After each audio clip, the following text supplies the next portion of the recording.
Bro thinks he's in the majors. As we headed home for the spring holidays, Jacob and I stopped by Victory Field in Indianapolis, Indiana, to watch the Indians battle the Toledo Mud Hens. Located close to the highway and downtown Indianapolis, if you have the resources, it's an easy stopover on the way to a lot of places not in Indiana. Other than being a little chilly, it was a gorgeous night for a game. We had great seats for this game. They were just behind the home dugout down the third baseline, and we got them for a decent price. Unfortunately, though, they did also seem to be at a bus stop. There was a generator of some kind in the home dugout that was spewing out exhaust, and it was honestly really nauseating. I spent most of the game with my jacket over my nose and mouth, and we had to retreat to the fresh air zone several times, which, aside from being a health hazard, is also really distracting from the ball game. I'm not sure how you fix this, but they really need to find a solution because this definitely wasn't healthy. But in good news, the exhaust did not stop these cute little guys from watching the whole game with us. We were running a little bit late getting into town, so we didn't have much time to explore the ballpark, but we of course had to make some time for concessions. Obviously, this is the hot dog report. It was a Tuesday, which meant we were there for their dollar menu promotion, and it was, in fact, a hot dog that cost $1. Now, for a $1 hot dog, I thought it was edible, but Jacob told me later that he almost spit his out. I am definitely not too good for dollar meat, but just know that you are getting dollar meat. I also got a churro from their dollar menu, which seemed to be a super popular offering. I saw a ton of people walking around with them. The churros were also responsible for one of the funniest interactions I saw all night, where a guy sitting in the row in front of us brought back 2 churros, one for him and one for the guy he was with. And the guy who sat there and received the churro asked if it was good, and the person who brought the churro over said, "It's warm." He was not wrong. The churro was, in fact, warm. That's really about the best you can say for them, but they're also not the worst use of $1.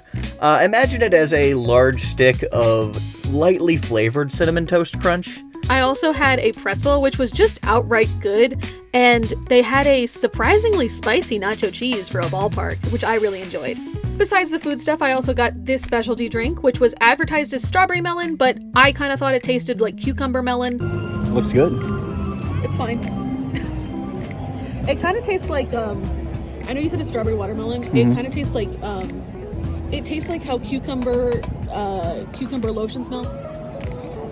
It was decently priced, although much like last time, it was definitely a little too early in the season to be drinking a frozen drink, but I'd still get it again, and it came in this cute little baseball cup. We also spent some time checking out the team store, which was pretty extensive. I was surprised.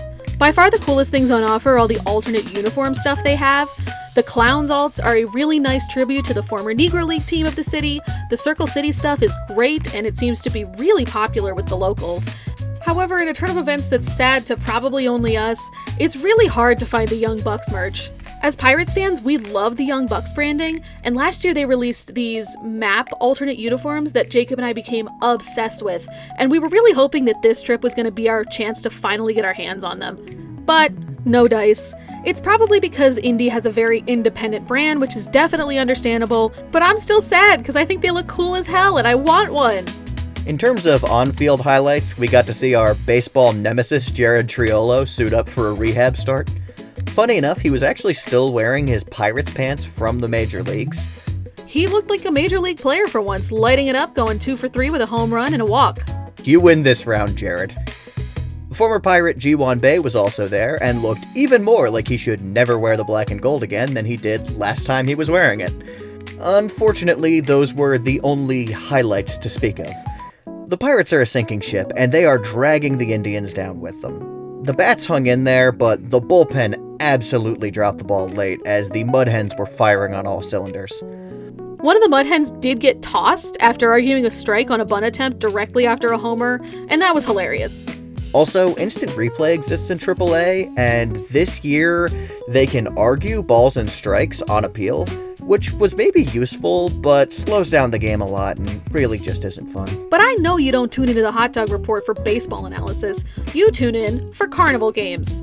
I regret to inform you that there were almost no gimmicks during this game.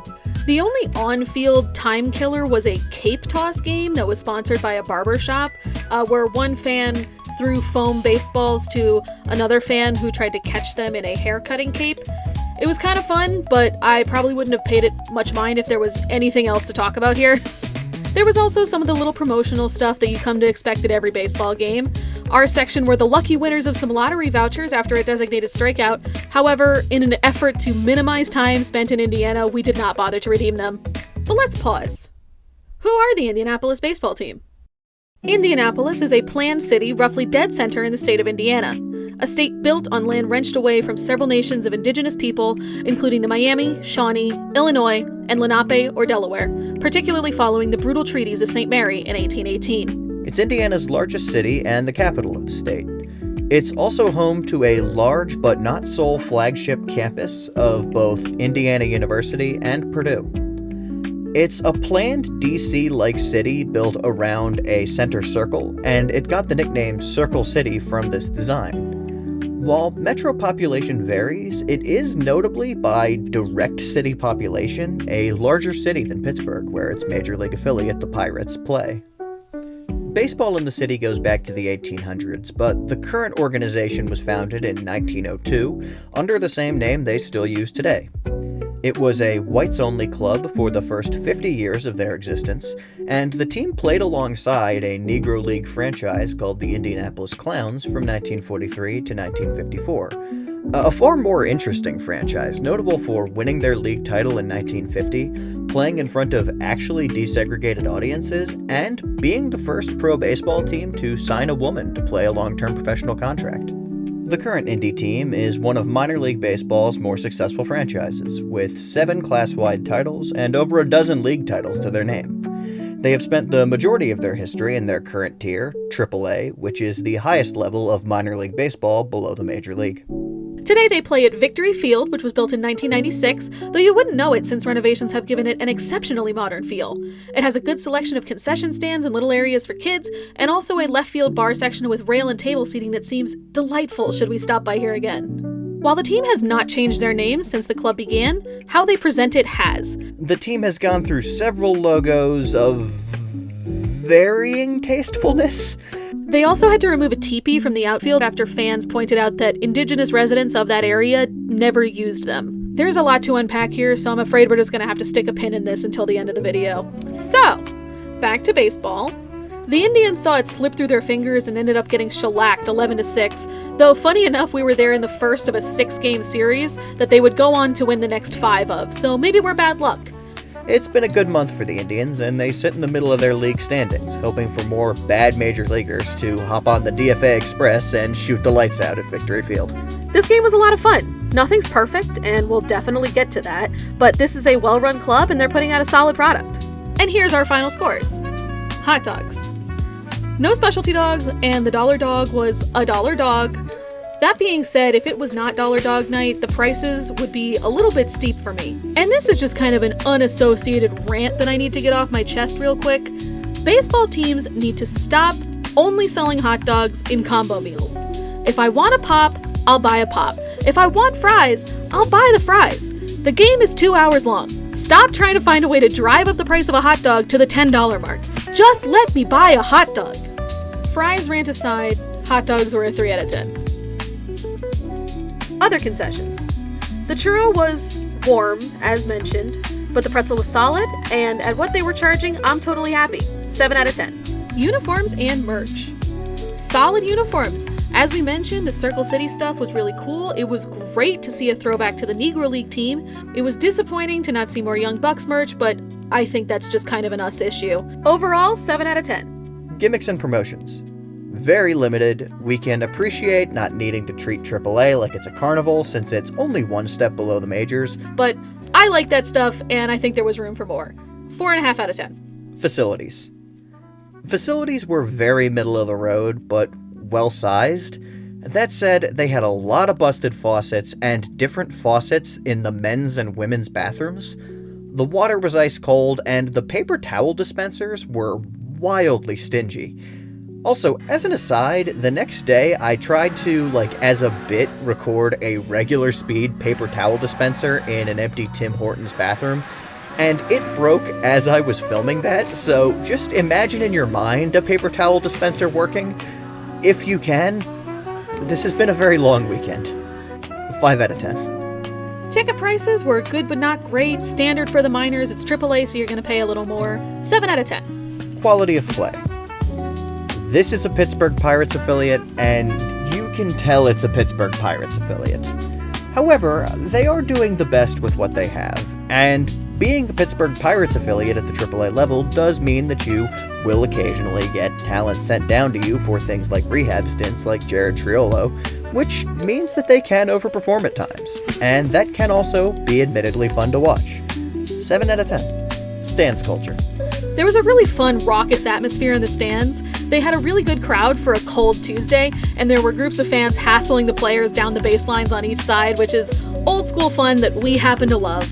The two main culprits were a fraternity having a night out along the first baseline, and some probably business travelers from a conference that was being held at our hotel on the third baseline, and they really elevated our experience. There were also a couple of groups of kids at this game. It seemed to be some sort of after-school club outing.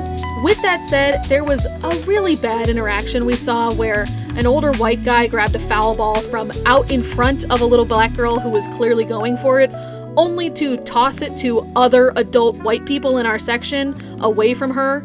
It was pretty clearly exactly what it was, and it sucked. That guy sucked, we booed him, the whole section booed him, and while I'm at it, if you're an adult that takes a baseball from a child, you also suck. Let kids have baseballs. On a much happier note, the usher in our section was a delight. He was hilarious, he was chatting with us about various baseball things, he seemed really excited that there were real Pirates fans there for him to talk to, and he was even giving us baseball trivia, which was really fun even though I didn't know any of the answers. And as we were heading out at the end of the game, he made sure to mention to us that he always works this section, so if we're ever back in town, to make sure to buy seats in this section so that we could hang out with him again. He was great, and we will definitely take that advice. Extreme highs and extreme lows in the stands, but overall it comes out to a 7 out of 10. Labor union ads. Tons. You cannot throw a stone in this ballpark without hitting a sponsorship by one of Indiana's proud building trades unions. Who could want more? It's borderline a labor temple. It's a workers' paradise. 4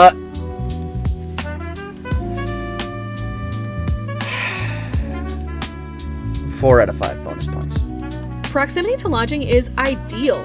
There are 3 hotels literally across the street from the stadium, connected by a conference center of sorts. They're a little bit pricey since they're right in the city and there's obviously a business draw, but you can't beat the location.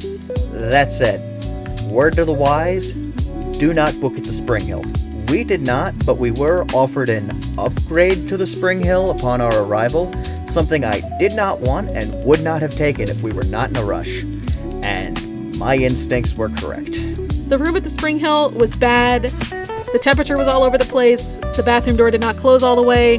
The TV was broken.